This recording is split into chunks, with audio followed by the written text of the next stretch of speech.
turn it over to you from here. Thank you for being with us and tell us what's going on. Yeah, no, it's my pleasure. And I kind of want this to be just whatever you guys want it to be, but I thought I'd kind of tee it up a little bit, tell you a little bit about Hilton, about Garden Inn, just kind of the enterprise in large. I know you guys probably know both of those organizations, but I just kind of wanted to set it up from my perspective. And I thought I'd tell you my journey a little bit, and then let's see what kind of questions you guys may have out of that, because it's, I think everybody's backstory and their journey. You guys are looking at careers right now. You're trying to figure out how to get it started. And, I was just like you a long time ago, but I was still just like you at that point in time, trying to figure it out. But currently at Hilton, what I am, I've been here since 2004. So I've been here for 17 years, going on 18 pretty soon. And I've been in a variety of roles through that. So I'll kind of tell you that journey. But currently I lead the Hilton Garden Inn brand. Hilton Garden Inn has 920 plus hotels in 52 countries around the world. I've been with this is my second go around with Hilton Garden Inn. I started in 2004 with Hilton Garden Inn here at Hilton. But I don't run the hotels. I keep a close eye on them, but you may or may not be familiar. Hilton is a 100% franchising organization. And by what I mean by that is we do not own any hotels anymore. A few years ago, we spun off a company called Park Hotels and Resorts, which was essentially the real estate holding of Hilton. And at that point in time, we became a pure play branding organization. We have 18 hotel brands, of which I manage one. I have a team member with me. His name is Isaac Lake. He's my director of brand management. And we are the only two people who are singularly focused on this brand. And that's the way the entire organization is set up. Every brand has a pair of people that are focused on the brand. The rest of the organization is built to support the efforts that we do and support our franchisees and our ownership groups that are out there that invest their money to build our hotels and put our name on it. And our contribution or our promise to their effort is that we deliver a return on their investment. And that comes through the engines of Hilton, that comes through our brand.com sites, that comes through our reservation systems. It comes through all the efforts by an entire organization that's known as Hilton Worldwide Sales, that sells on their behalf. And we generate, I'm proud to tell you guys, we generate about 70 to 80% of any Hilton Garden Inn is getting their contribution directly from Hilton. So that they're 25% of that or so is coming locally, like walk-in business, reservations made at the site, group business that their directors of sales sell at the hotel level. But the rest of that is coming back to them, and that's what the owners are paying for. So that's it's my job to make sure we protect that.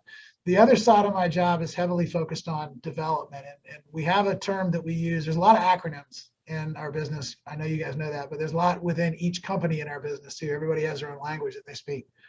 We use the term NUG. It means net unit growth. And it's the number of hotel rooms that we add any given year to the brands. And each brand has a goal.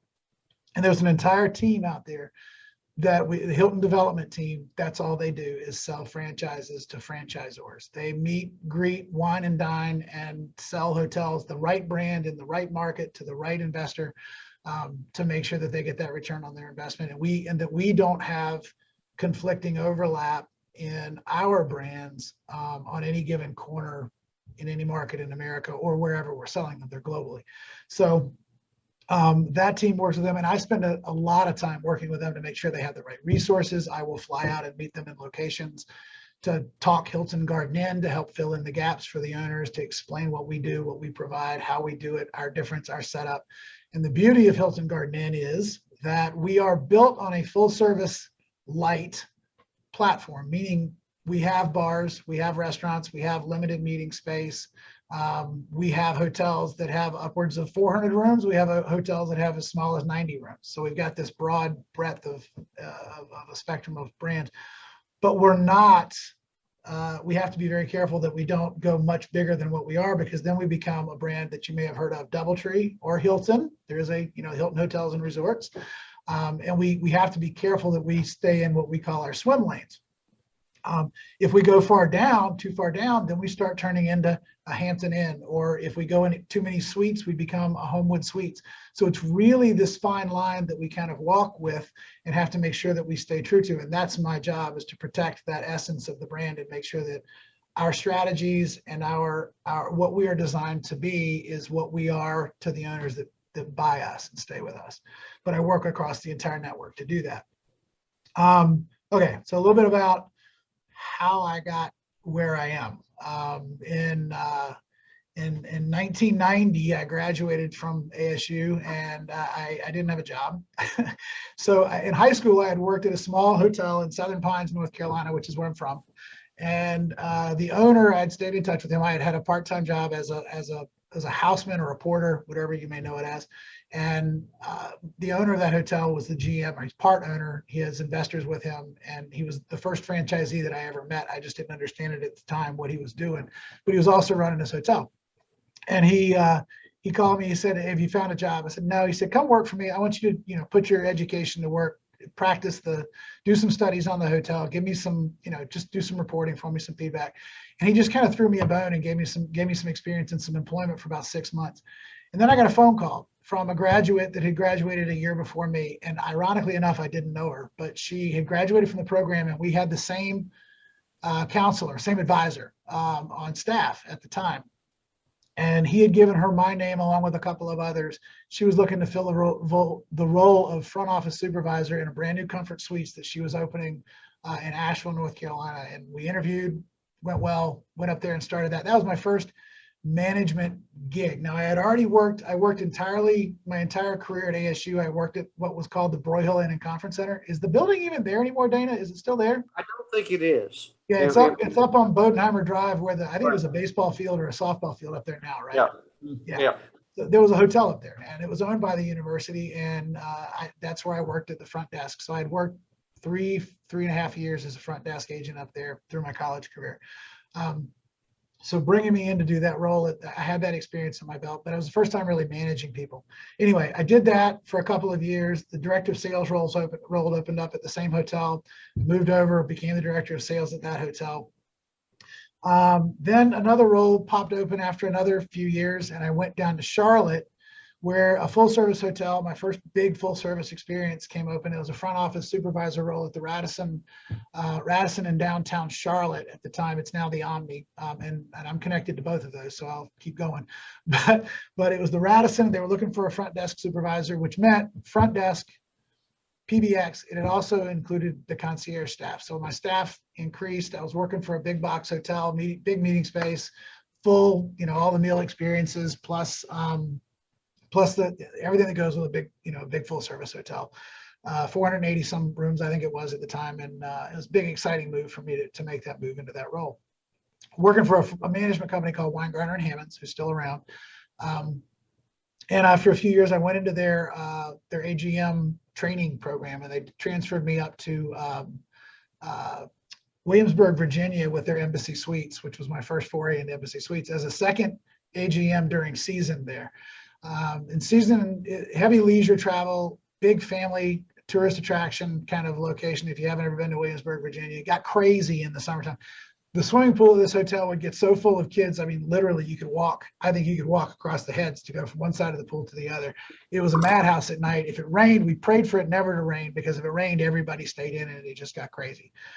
So I did that for the season that I had to do it. And I was asking them what my next role was going to be, because the goal with this is that they spin you out of that and put you as an AGM, and they assign you to a hotel in their portfolio. And they couldn't make up their mind what they wanted me to do, and they kind of kept dragging me out. The side story to this is I had gotten married during this time. We were newly married, and this wasn't really good for my marriage at the time. So it wasn't exactly personally what I was hoping this would turn into. So I actually stepped out, and I took a year off, and I went and helped a friend of mine who was starting his own business up for a year, came back home and kept my feelers out. And it opened up that the director of sales job in Charlotte at the Holiday Inn at the university area, which is still a Holiday Inn in the university area, opened up, and it was with the old company that I had worked for in Asheville, Crown American Hotels. And because of the networks and because of the way that I was able to, I had left that company, but I had not left them. I had not burned a bridge. I had stayed friendly with them. because of that and that relationship, I was able to easily reach back and say, hey, would you guys be interested in bringing me back in? I'm in the market, I'm looking. And they brought me back in to reset and reorganize their director of sales, their sales staff at that hotel, which I did again for 2 or 3 years. I can't remember how long I was there at this point, but then another old friend came calling. The general manager at the Radisson, which was now converting to an Omni, called me and he said, I need you to come back. I need you to come take over front office, but this time it includes Bell staff, PBX, concierge, reservations, and front office. I need you. He said, you were my Christmas present once. Will you be my Christmas present again and come back to me and help me do this? And I said, absolutely. I'll be glad to come down there. And I did it. Again, not burning any bridges. Everybody understood why I was doing what I was doing. It was a career progression thing. And I went down there and I did that. And how many of you guys aren't going to remember this, but as part of my role with that job, there was this thing in 2000 when we were going from 1999 to the year 2000 called Y2K. Y2K. Yeah. And I was the guy that was the Y2K guy. So at midnight on 1999, I'm standing in the basement of the Omni Hotel in Charlotte, North Carolina, in a computer room, watching all these screens and praying that nothing happened because I didn't know what I was going to do if anything happened, and just hoping that nothing went down. And thankfully, nothing went down. The time went by. After half an hour, they told me to come back upstairs. We popped a bottle of champagne. Everybody said Happy New Year, and those of us that could went home for the night. That was it. But that was my role with them. And then after working in that role for another few years, this brand showed up in downtown Charlotte called Hilton Garden Inn. Never heard of it. Didn't know what it was. My aspiration was to become a GM. That's what I was trying to work my way into. I always thought it would be in a big box hotel with a big company somewhere. Looking for a company that could kind of help me stay put. My wife was working in Charlotte at the time. We were trying to figure out how do we not disrupt our lives too much, right? We realized there might be some moves, but we were trying to make sure whatever the moves were, they were very strategic, and that we played it out and we weren't just jumping around to jump around. And there's a local company opening this hotel up, and I went over and I did the interview as a GM at the time, and got hired into the role. But after 3 months in the role, the general manager was a guy that was in a temporary role. He was the opening general manager, and this hotel company had 3 other hotels under development. So his role was kind of overseeing the actual construction side of things and to get things out of the ground. So when the hotel opened and got operating, he moved on to the other hotels to begin to go finish those off, and they moved me up into a GM role. And lo and behold, I was the general manager at Hilton Garden Inn in downtown Charlotte. And I thought I was going to be there for a long time. That was kind of working for that management company. I guess I did a good job, because after 2.5 years, the owner of that company came down and talked to me and said, I need you to take over the director of operations role, run my brand, run my hotels in the Charlotte market, oversee my general managers. He was a Greek businessman. And I don't know if you know the Greek businessman kind of stigma, but they tend to have a little bit of a temper, and he did. So he wasn't good at talking to his team, and he knew that. And I was kind of his whisperer. He was like, look, I can yell at you and you don't quit on me, you don't leave. He says, but you can take that message to the right people and help me grow my business. So I said, okay, I'll be glad to do that. And I did that. But during my time with him, he had 4 other Hilton Garden Inns, plus the one that I ran. And in that time, I had gotten to know the team at Hilton that was a small group of people that were launching this new brand into the world. And at that time, all of his Hilton Garden Inns were some of the first 100 that were ever built. So I got to know the global head of the Hilton Garden Inn brand at that time, and his 4 teammates that were all kind of leading the charge with Hilton Garden Inn at that point in time. And as they began to hit some bigger numbers, they had to grow their brand. And I got another one of those phone calls that I was never expecting to get in my career. And the global head of Hilton Garden Inn called me and he said, Alan, I'm going to be adding a team position in the Southeast. Would you be interested? And if you would be, I just need to know, because I have to talk to your owner. And I said, I would be, but what do you mean you have to talk to Mr. Panos? And he said, we won't poach anybody without having the conversations with our franchisees. We're not going to burn those bridges, right? I have to know, but we'd love to have you on the team.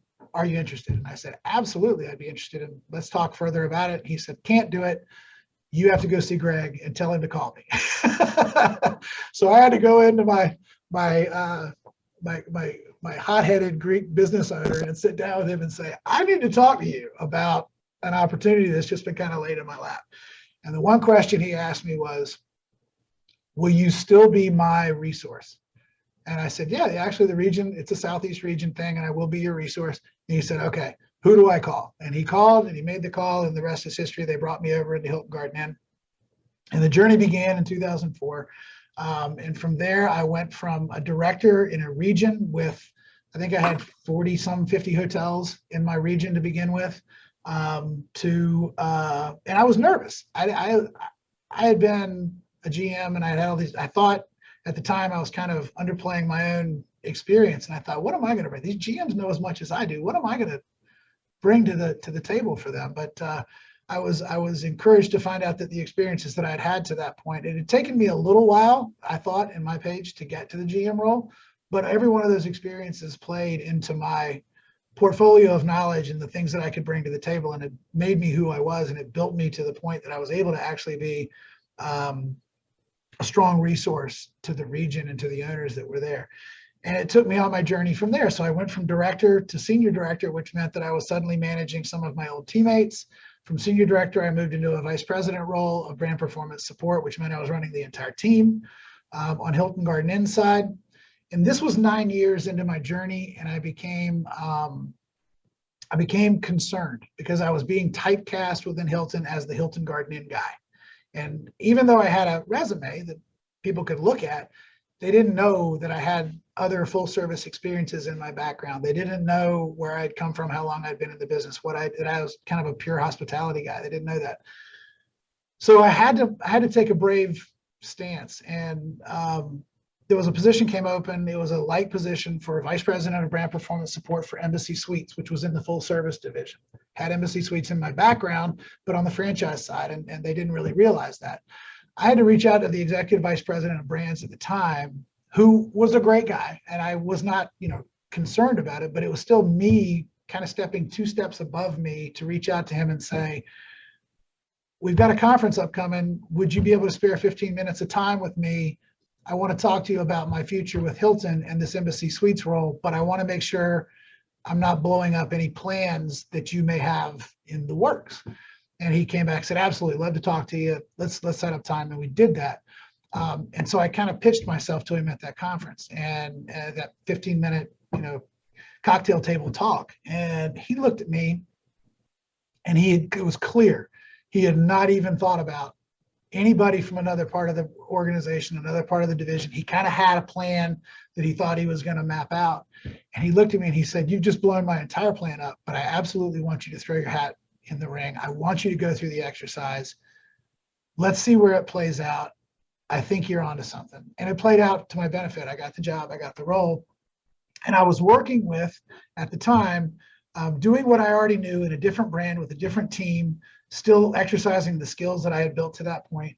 And I was working with a new global head of Embassy Suites who had been brought over from our operations team in London to learn franchising. And he was being groomed to where he is now, which he went back over to our European offices, and he's now heading up all of the franchise support organization over there. So he was brought here because he came out of operations and full service. And they brought him here to teach him franchising with a brand. They brought me up and started grooming me. I didn't know it at the time, but then when he went back over and did that, they moved me into the global head of Embassy Suites role. And that was my first global head role, where I sat up until June of 2020 in the middle of our furloughs and everything that happened because of the pandemic. We got hit pretty hard. We went through a major reorganization and restructuring. And I'd been through several of those before, but I hadn't been through anything like that. None of us had. At that point, they tapped me on the shoulder and said, you've been with Embassy, you've been leading Embassy for 4 years. We'd like for you to move over back to HGI, take over that. Let's expand your experience in a global capacity, and let's put you and plug you into that. And let's see how it goes. And so far, so good. I'm still here. One of the things I will tell you is through all those years with Hilton, you heard the story go. I had bounced companies every 2 to 3 years to gain in positions and to grow my experience and to build my resume. I just hadn't found the right company that I could do that with in the same company until I landed at Hilton. And when I landed here, it's such a big organization that it affords new opportunities to you. I've continued to change every probably now 3 to 4 years. I've had a new role. My scope has expanded, my role has changed. And that's what you get when you come with a larger organization, a large company like this. So that was the strategy that I took to get where I am. But you have to be a bit resilient when it comes to these kind of organizations. There's a couple of things that you have to that you have to really get used to and get a little uncomfortable with sometimes. One of those is change.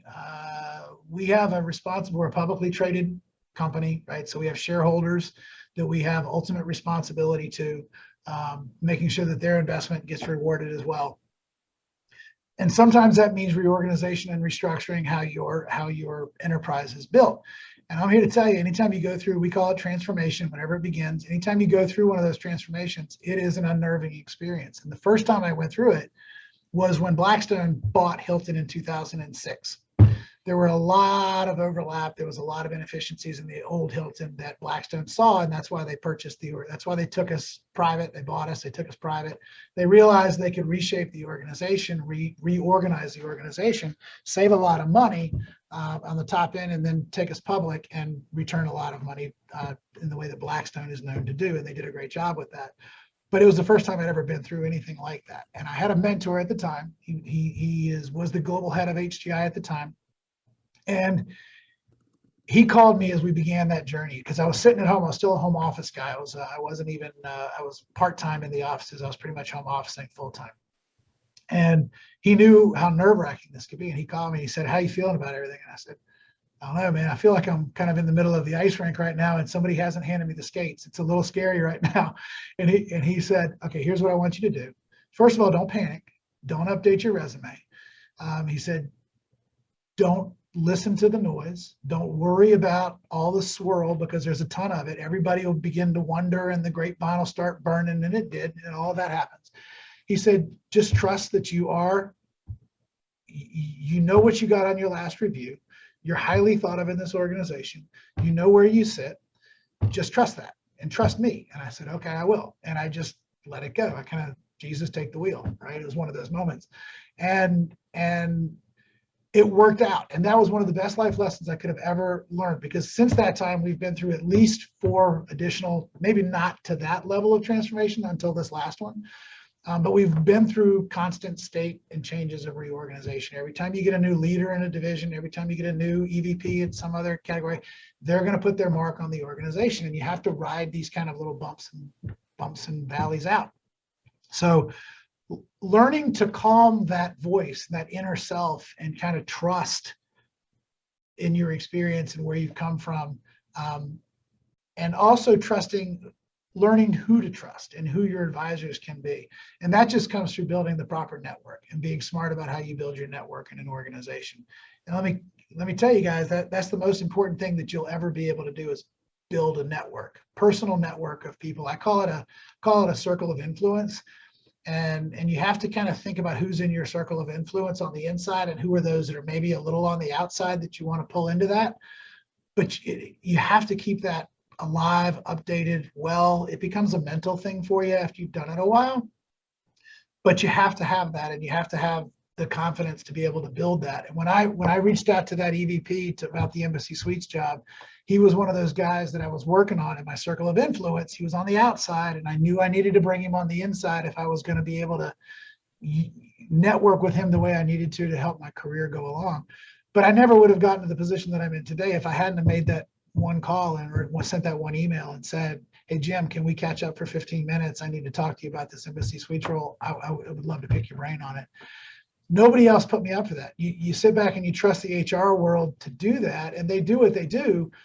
But sometimes you just can't let the opportunity go by, and you have to just be brave enough and trust yourself to do it. And you also have to be able to say, when they tell you it's not your time, to go, okay, and take that in stride and be ready for the next time, right? And be ready for whatever the next time may be. I interviewed in one of these, right out of school, I interviewed with Marriott Hotels.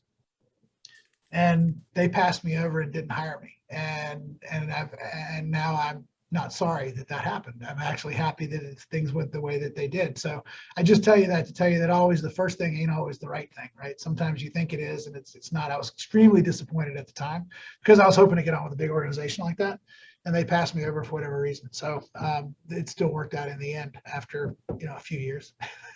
Here I am, and I've had a great career with Hilton, and I've enjoyed every moment of it. But anyway, that's the story. That's kind of where I've gotten to. I don't know how many thoughts you may have, or if I've triggered some questions that you may want to talk about, or your own concerns or thoughts. Or I work in a big organization. I work with big organizations as well as small organizations. In the franchise community, I know a lot of big players in the Ambridge world and the Atrium Hospitality Ventures Management Group. I mean, there's tons of those kind of players that I work with and have regular connections with, and whose EC members I consider friends in a lot of those hotels. So a lot of those companies. So I'm happy to let's talk, right? What do you guys want to talk about? What questions can I help you with? What are you looking for? What are the blackout areas that you have in your vision that you'd love to be able to see behind?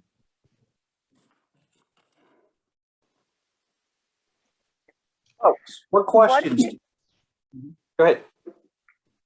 What is something that you would have wanted to know straight out of college that you learned in your journey? How broad this industry is. When I came into, there's so many things you can do as a hospitality professional. It's not just about running hotels. Yeah, that's what at the end of the day, that's what it is. But you can be an HR specialist. You can be a real estate specialist. You can be an asset manager. You can be a strategy. You can be a strategist. We have teams that do that. You can be, there's so many different things that you can do, right? It's not just about being a general manager, running a hotel, being in sales, being in catering. There's so many, and it touches so many different businesses that you can do this. And you can even go to work for, you can work in the banking industry on their travel supplying team, right? Who handles the RFPs, who negotiates rates for the travelers that travel with any business that you have to talk to the hospitality programs. That's the thing that I didn't realize, right? I had my blinders on when I came out, and I just thought it was all about running hotels and being a hotel manager and doing that. And there are so many different things that are out there in this industry that can be explored. How many of you guys do you listen to any of the industry podcasts? Are you guys signed up for any of those? There's one that I was a part of last week, and I participated with, do you remember, well, I don't know if you guys remember, Anthony Melchiori and Glenn Hausman are on a podcast called No Vacancy. And it's a regular industry update. They talk all over the place with all kinds of industry people, but they were kind enough to have me on during lodging last week, and I was their guest. But they talk, if you guys aren't listening to that kind of thing at this point in your college career, listen to it, dial in and just listen to it. Sometimes it's relevant, sometimes it's not, sometimes it's just silliness. And that's part of our industry too, is we tend to have guys and people, I'm using guys generically, that have, like the joy of life. Let's just put it that way, right? They have a good sense. There's lots of laughter. We were all at lodging last week, and we were standing around at the cocktail party reception, and we're like, "Can you believe we get paid to do this?" Right? But we're just all it's this high fiving because we're all back at a conference. First time we've been at a big conference in a while. So everybody was just thrilled to be back with that. It's a really good industry full of really good people that really and truly want to do the right thing in business, and it's one of the friendliest businesses that you can ever get into. I had an assistant of mine, the former director of brand management, who went to work for another company I've heard of, Amazon, and she called me a while back, and I said, "How's it going?"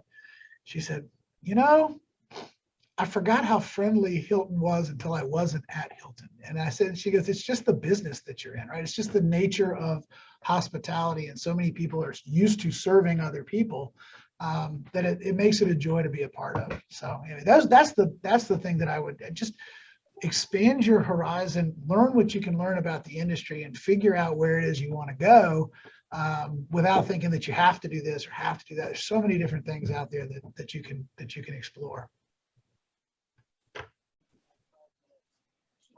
many times has she texted you right now? What is one of the biggest obstacles you've had to face in your career, and how did you overcome that? Yeah. I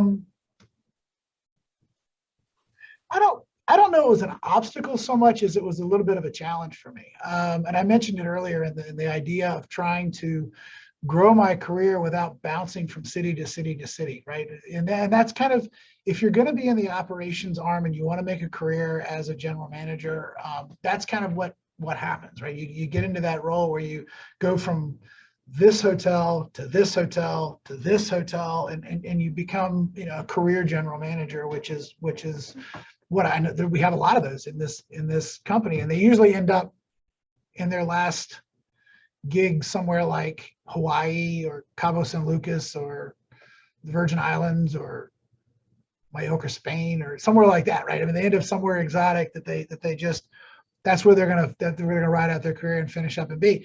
And some people love that. And that is what, if that's what you're looking for, that is an absolutely exciting, fantastic way to live your life. It usually includes, you know, housing stipends and all that kind of stuff. So it comes with a lot of benefits. It just wasn't what I wanted to do. So trying to figure out how to grow my career and avoid that kind of bouncing around the world, dragging my wife and my daughter and my family around the world, was something that I had to figure out. And I did that first by associating myself with the local company in Charlotte that I saw with they had a portfolio of hotels. And I thought, hey, yeah, I can make a career here with these guys. I can ride this out. He's going to keep growing his portfolio. That just led to another thing with Hilton. And in Hilton, I was home based for a long time. As a matter of fact, Dana knows this. I still will work from my home in Charlotte occasionally. And right now I'm in our corporate office up in McLean, Virginia. But at the position I'm in now, and with the changes that have happened over the pandemic, everybody's looking at things a little different, or a lot different now, in terms of how corporate offices actually office, right? There's a lot more of this kind of meeting going on and Teams meetings going on. So I think that's going to change the world that we know as we know it a bit, and that will take some of that obstacle out of the way. But that was the biggest obstacle for me, was how do I keep growing my career without relocating my family every couple of years? That was the one thing that I had to figure out. And I just had to figure out, that was very personal, right? I had to figure that out for myself. And I just did that through that career progression. Is there like a certain period of time that you recommend staying at one place before like going somewhere else to gain experience? Like, for example, like, is it good to stay at a place for like at least a year to show that you're committed?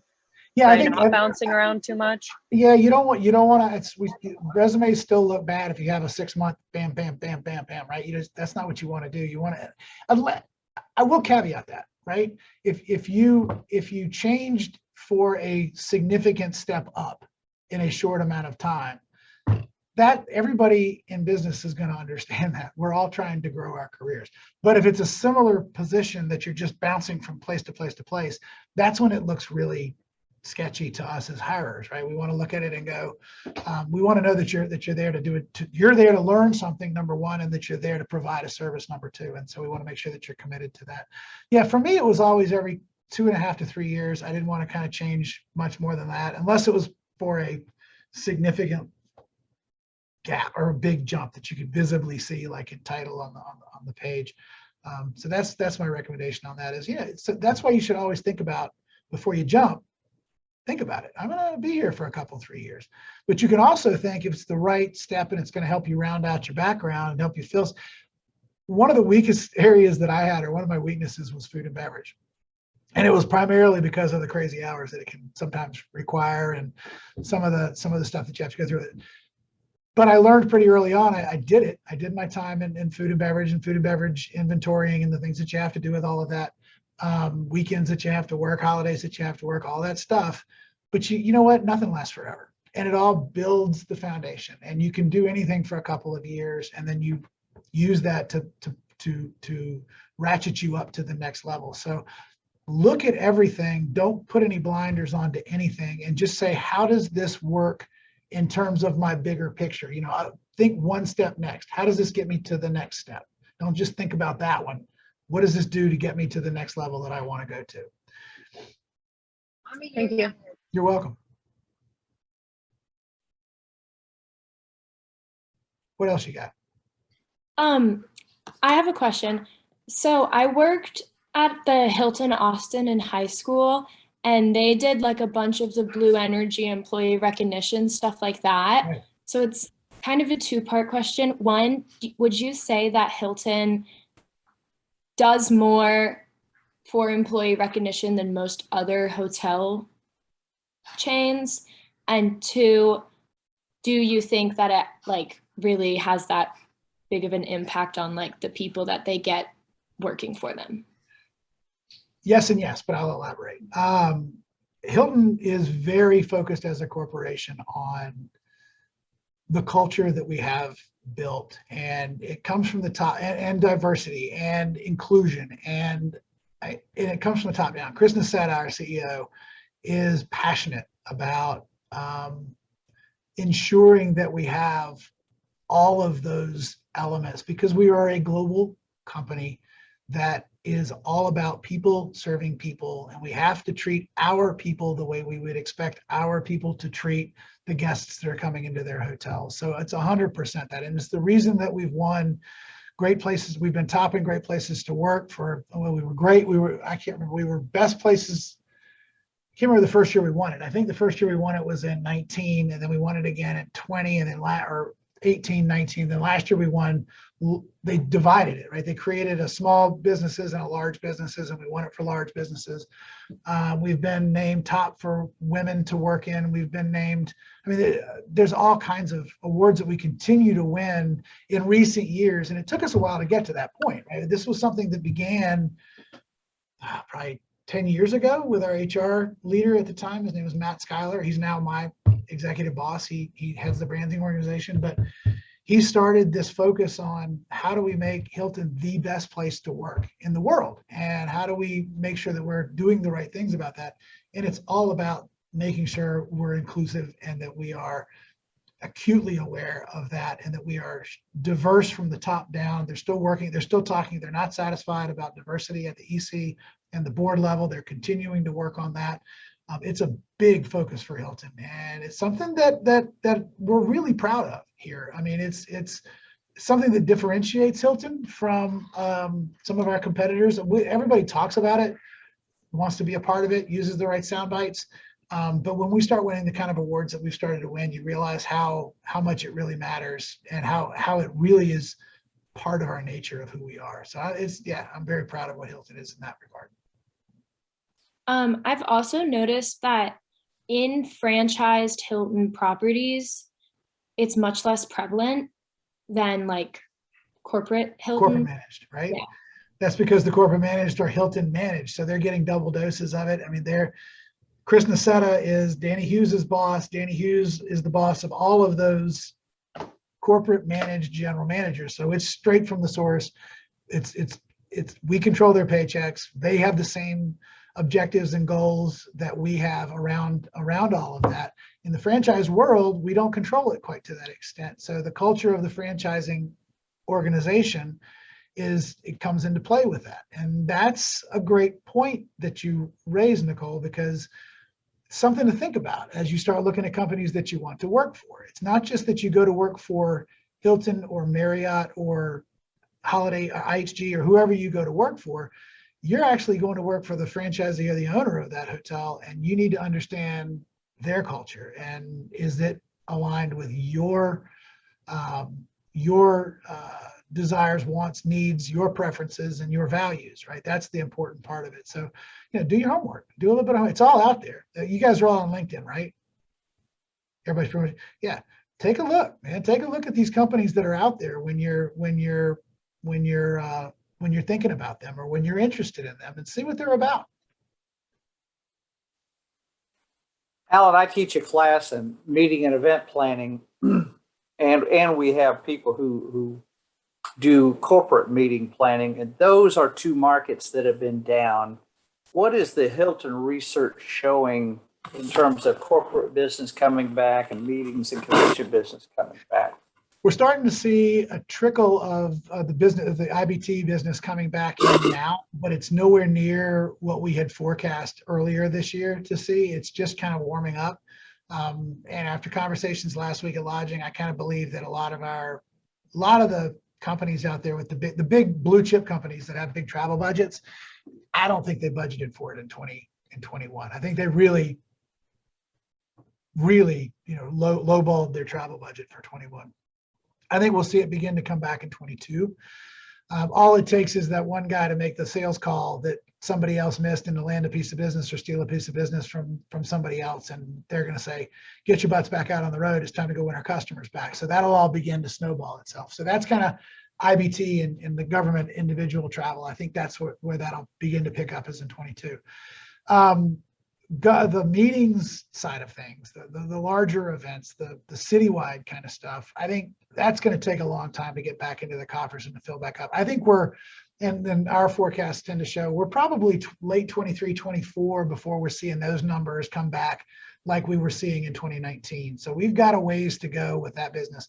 We're hearing it's picking back up in our Hilton Worldwide sales world, but those citywides book 2 years out, so we've got a long ways to go, right? Before we see that all kind of fill back up again, before we see Las Vegas filling back up, and Houston and New Orleans and Orlando would have the big convention centers and really start to hum again. That's 24 is what we're expecting, and that, by the way, is the last piece of the puzzle to come back in, because the others we feel like are going to build and get back to 2019 levels in 22, 23, but that large meeting piece, that's going to be the last one that we'll see. Good business. Yep. Other questions? I have a question. My name is Rachel, and I was curious, in your current role, do you think you use more of your hard skills or your soft skills? Oh, use a lot of my soft skills. My knowledge is there of my background and my history. With one of the valuable things in my role is that when I speak to general managers or when I speak to regional directors of operations or food and beverage, I can speak their language. So that's valuable, right?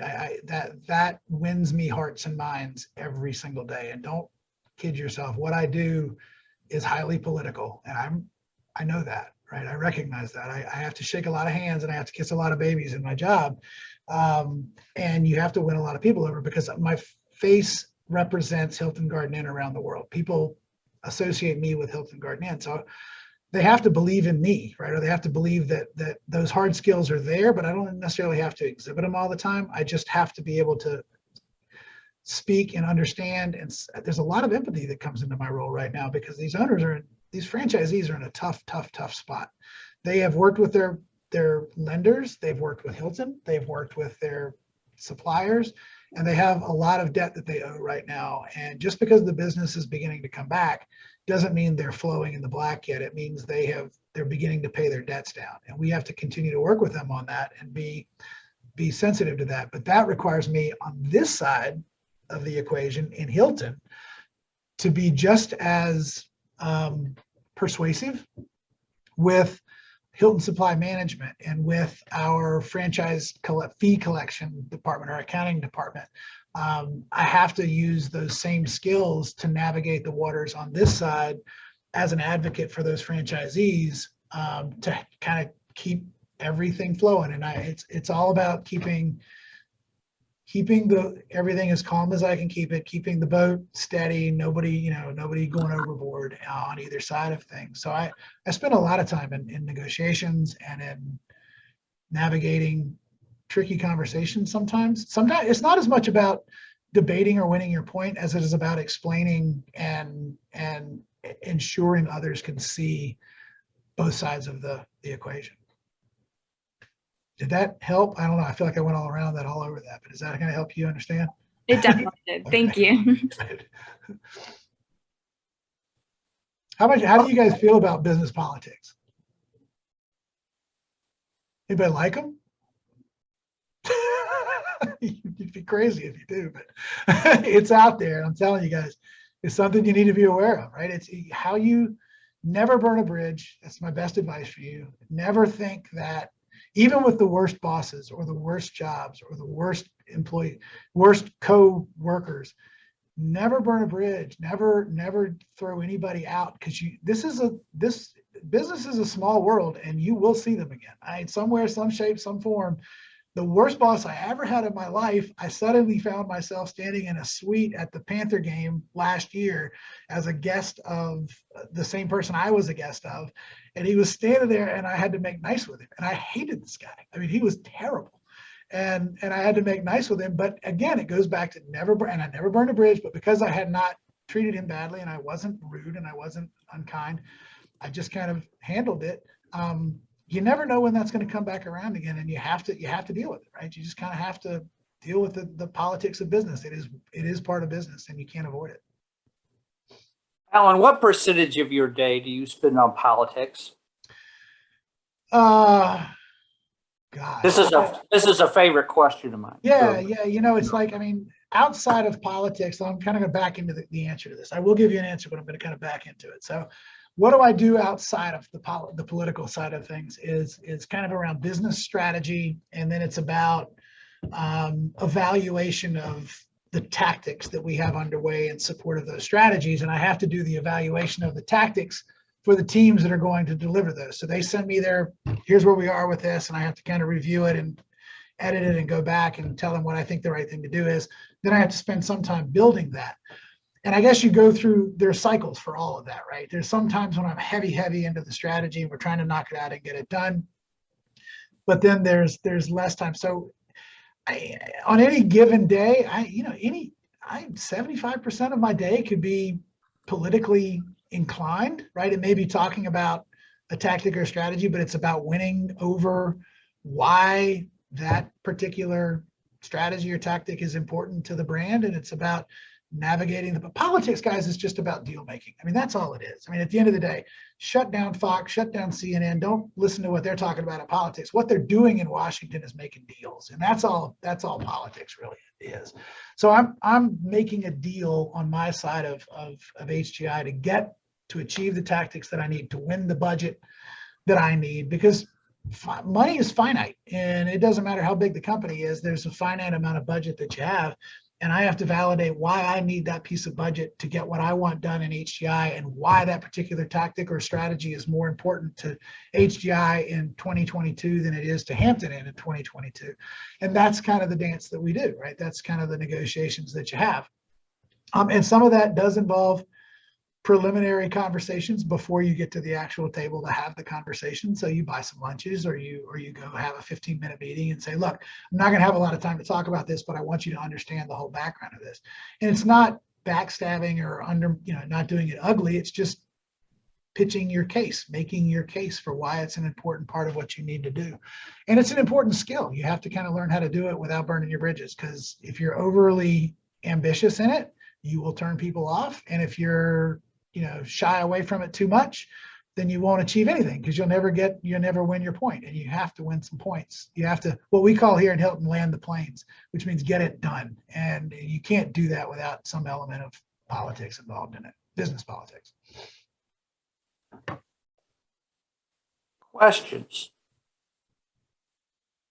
Alan, could you talk about image and how important that is, and how important has that been to your career success? Image.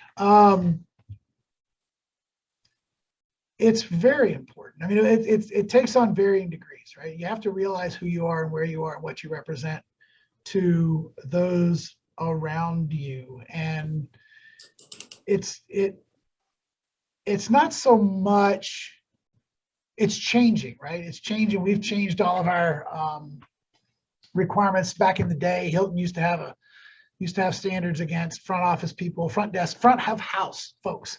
Couldn't have tattoos, couldn't have earrings or piercings that were visible, all this kind of stuff that has slowly gone away, and it needed to, because the cultures have changed, and what is acceptable today versus what was acceptable in 1975 or 80 is different from what it is today. And I agree with all of that. But that doesn't mean that you don't need to be business appropriate, and whatever that is defined as. Here at Hilton, I mean, I'm wearing blue jeans and I've got a button-down shirt right now. That is a normal work day at Hilton for us in the corporate office. We are dressed to your day is what it's called. But there are some guidelines in that, right? You don't come to work in shorts. You don't come to work in your running shoes. You don't come to work in your your t-shirts. I mean, unless it's a special day that we're doing something to celebrate and we have something themed that way. And at the court and at the hotel level, it's probably a little more formal. Dress to your day there is, you know, the general managers are wearing a suit, and some of them are wearing a tie still. Less and less ties we're seeing. But your image is more about how you project yourself. So it's not so much about how you look and dress. It is some of that, but it's also about how you conduct yourself in the public forum. And you have to always remember there are eyes on you.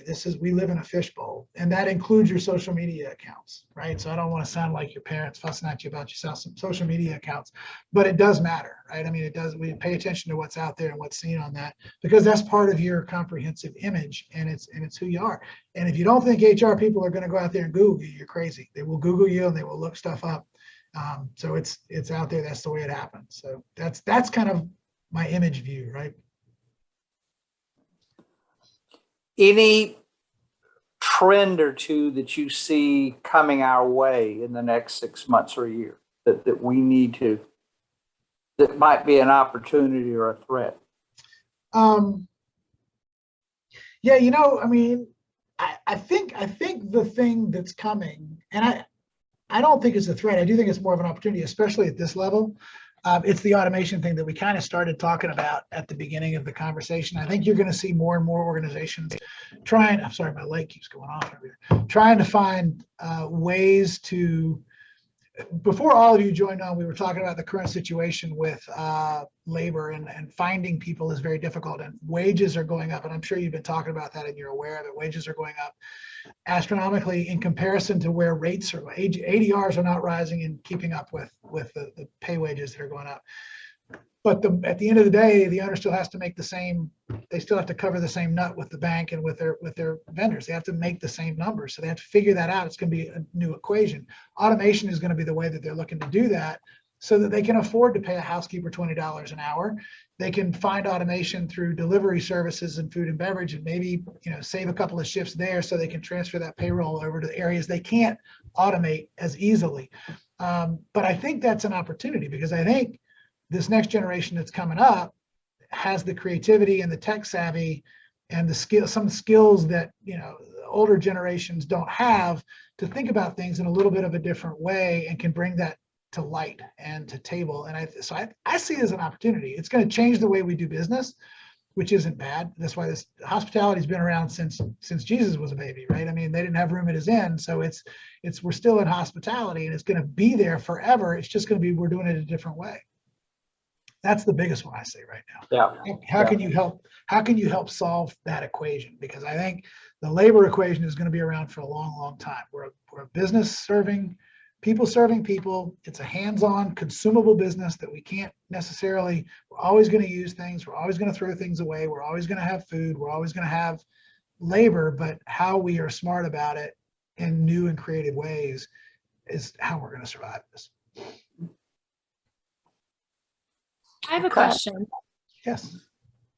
How would you recommend we as young professionals navigate this business world that's entirely changing right as we're entering it?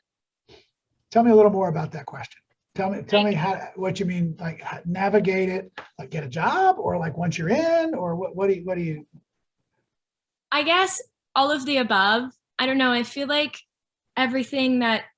not everything that we're learning, but the way things have always been done are definitely changing.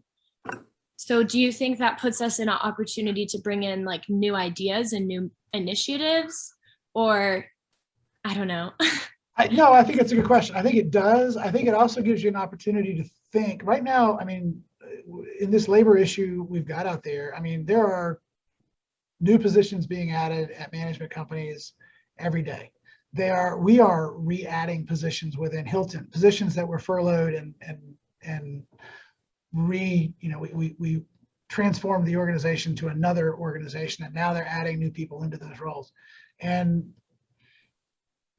what you have to do to be competitive right now in your roles is to think beyond Zoom. We've been stuck in this kind of window of time for a long time. If you want to make a little bit of a difference and get a little bit of an edge over the competition in the hiring platform right now, show up in person, surprise somebody, right? Do something a little, just with a little initiative, just a little different from what everybody else is going to be doing right now, and give yourself that little bit of a competitive edge. You know, that doesn't just mean in job interviews. That's in anything, right? If you have an idea, maybe sound it out with somebody that you trust as an idea, and then, but with the idea that it doesn't have to get done, but I want somebody to hear this idea, and then maybe I can learn from talking about this idea. Maybe it gets done, maybe it doesn't, but it shows that you're thinking about the business in a different kind of a way, and that you're not just waiting for some.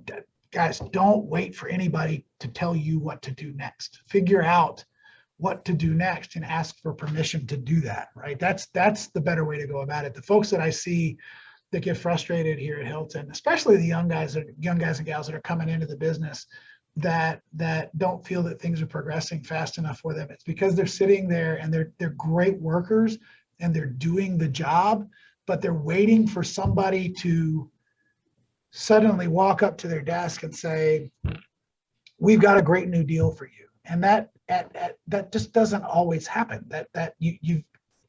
When you come into a new organization, you're in with a lot of people at the same level, and you've got to make a way to figure out, how do I differentiate myself a little bit?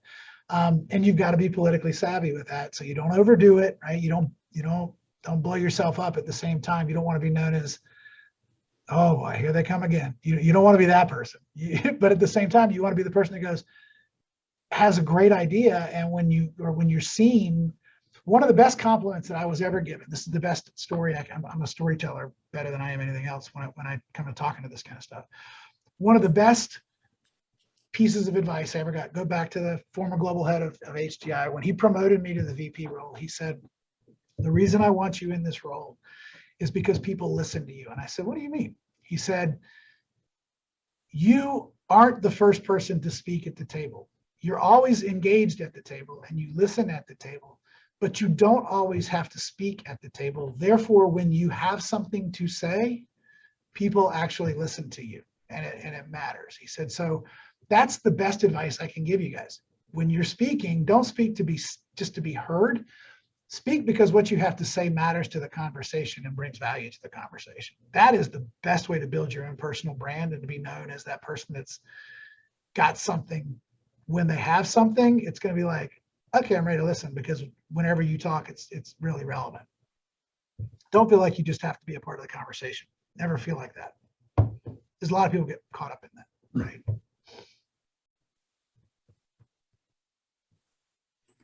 I have a question. There we are. Yeah. So How I've got everybody's screen up, so I was trying to figure out where you were. Go ahead. All right, how is Hilton dealing with like the high turnover rates with employees right now?